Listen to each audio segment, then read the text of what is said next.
Hey, what is going on, crypto people? Listen, so there's been a lot of talk lately about bringing staking to the XRP ledger. Even David Schwartz has been mulling it publicly. And we've seen posts from people mapping out XRP yield and DeFi around XRPL. Posts like this from Amy, chief head of marketing. I always want to say chief, it's my military. Head of marketing with community at the core at Flare Networks. She shares in this post here. It's nicely done, very nicely done, by the way. There is no native staking on the XRP ledger, not yet. Full stop. Interesting post there. It got me thinking about a lot of things, right? And so we've seen posts from people mapping out XRP yield and DeFi around the XRPL. Amy's post is a prime example of that. So here's my take. The XRPL doesn't need native staking. What it needs is the right neighbors, Flare, XRPFi, other DeFi layers around it.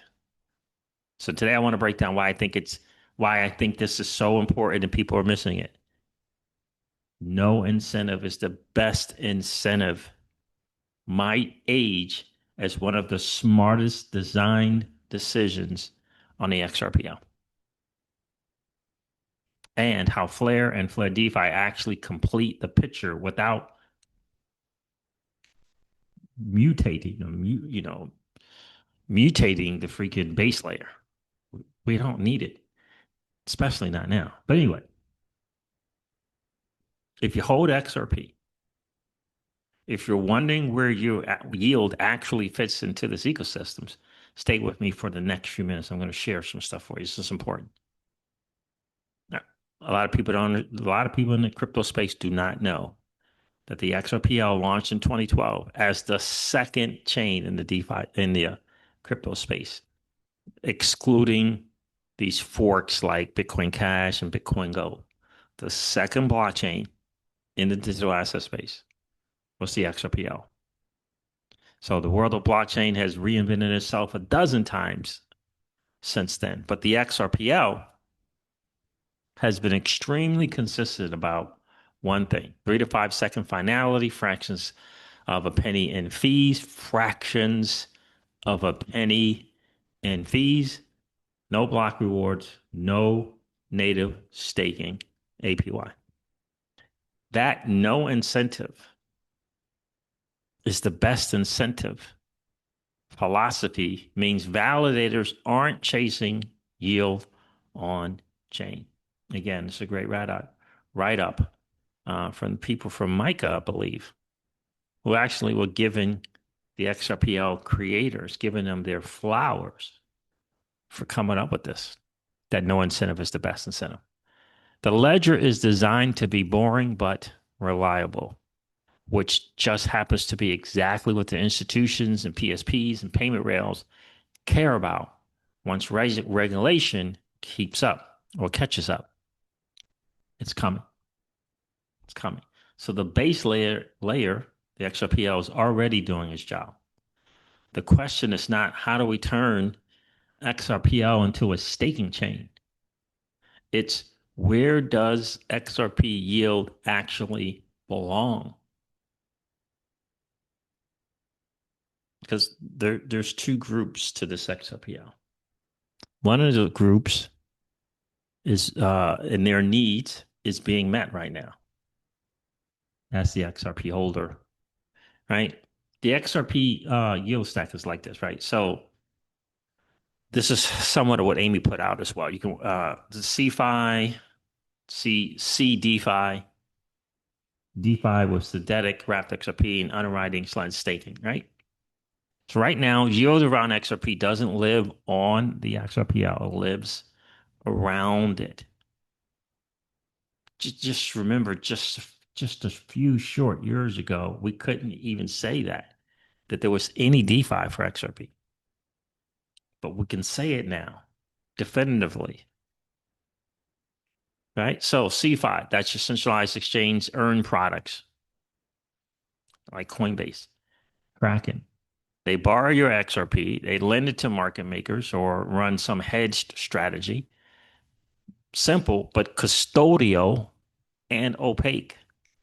You're trusting a balance sheet. CeDeFi, we all know that I am familiar with that one. These are hybrids. They run arbitrage, structured products, funding strategies, still custodying your assets, still a black box. Hugo Fillion, just with DeFi branding on the front of it. And there's the synthetic XRP. Here you're in EVM land, wrapped or synthetic XRP, on-chain lending, LPing, perps, all the usual DeFi toys. The risk equals smart contracts and collateral design. But you've got self-custody if the bridge is truly decentralized. Big if. Underwriting-style DeFi. This is the interesting one. Blue chip protocols like an Aave or in the Flare world, things like Firelight. They're not just staking APYs. They're actually renting your economic security and paying you fees to underwrite risk. That's much closer to real finance. By the way, this whole idea is much closer than we think. It's coming December 3rd. So that's what Amy meant by DeFi is the actual terrain. The real yield game isn't on a centralized exchange anymore. It's on chain in instruments you can actually inspect. The XRPL doesn't need native staking. It needs Flare and DeFi as neighbors. So here's how I see it. The XRPL is the bedrock. It's fast, cheap, it's boring, great for payments, issuances, and settlement. You know, I always say, it's my saying, it's not Ripple's with David Schwartz, but I've always said, I've never heard another blockchain ever say, you know, we can move anything of value in 3 to 5 seconds for less than a penny. Not all three, maybe one, maybe two, maybe 1.5. But I've never heard anyone say about their chain that they can do all three. Flare, XRPFi, Firelight, and other DeFi layers are the terrain where you bring FXRP, synthetic XRP, underwriting, lending, perps, DeFi insurance, all of that. Instead of cramming staking logic into the XRPL itself, we let the XRPL stay institution friendly, simple, and robust. While DeFi layers give XRP holders yield options in a transparent opt-in way. And don't get it twisted. At one point in time in my journey here, I sought for more things on the XRPL. But once I fully understood what Flare was going to give the XRP holder, now I understand. It's different now. My view has changed completely. That's why I replied to David Schwartz just here recently, was basically, well, pretty much quote for quote. Why even think about staking on the XRPL now? No incentive is the best incentive is about to be proven massively correct. Don't sacrifice the big picture for vanity metrics. XRPL shine and flowers is still coming. Patience, bro. Patience. I genuinely believe that once regulation in DC got, it's almost, God help us, gets cleaned up, once big institutions can comfortably run validators and use the XRPL for real world flows, I don't have a magic, crystal ball, but can't you see big time institutions running validators on the XRPL? Because their business is going to be centered around it and they want it to remain as awesome as awesome as it possibly can. right? Once big institutions can comfortably run validators and use the XRPL for real world flows, this no native staking, no validator Ponzi design is going to look incredibly smart. Incredibly smart. You'll be able to keep most of your XRP on the XRPL for business, payments, treasury, and send a slice over to Flare or other DeFi rails when you want yield or structured risk. This is what you would say to an institution, for sure. That separation of concerns is a feature. One of the lines from Amy's post that really hit me was, quote, only instruments. It's your will that wields them. Your bag, your rules, your playbook.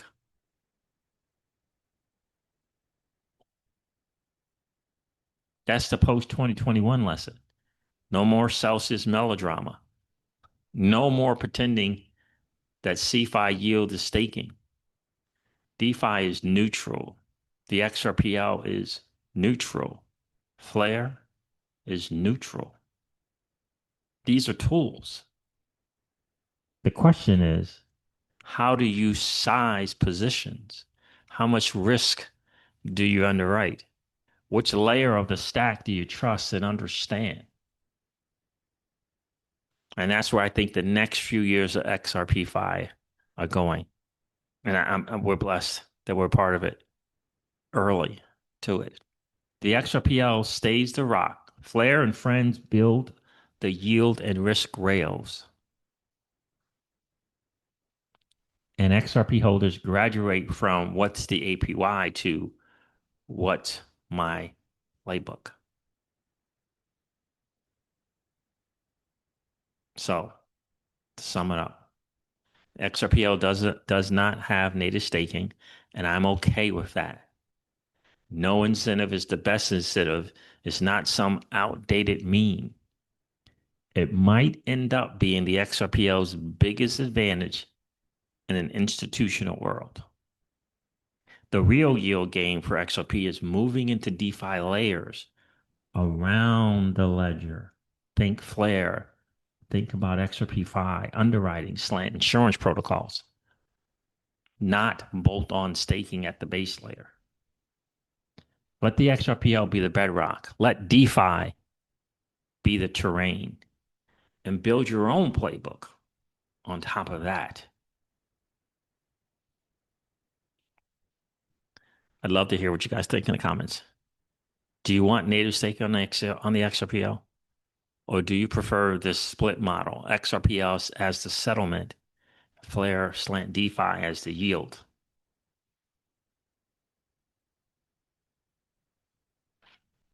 Let me say this again. Your bag, your rules, your playbook. I'm not sure. I'm pretty sure that in the history of the XRP holder, we have never had that much control. We've never had that much control. We get to decide where we want to go, how we want to move. Not right. We are in control of our assets, and I think that is awesome. The question again is, what is your playbook? All right, fam. This wraps up your XRP and Flare news, daily news in around 0 to 10 minutes. I hope that it has been of value to you. If it has, do me a favor and hit that like button. It's one of the greatest ways to support the channel. And if you happen to be in that 55% or so of people that are hanging out, listening to and watching the Crypto Seas, do me a favor. We got a big time goal to get to 10,000 subs this month. If you've been enjoying the hangouts, please consider subscribing to the channel. And don't forget to ring that notification bell so that you know whenever we go live or whenever we upload a video. I'm going to end this one like I do all my videos and remind you guys of this. Old money doesn't want you to win. But that's okay, though, because you and I, we're already winning. And I would ask you to consider this or perhaps ponder the idea or notion of living your life permissionless. I'll talk to you guys soon. See ya. Bye.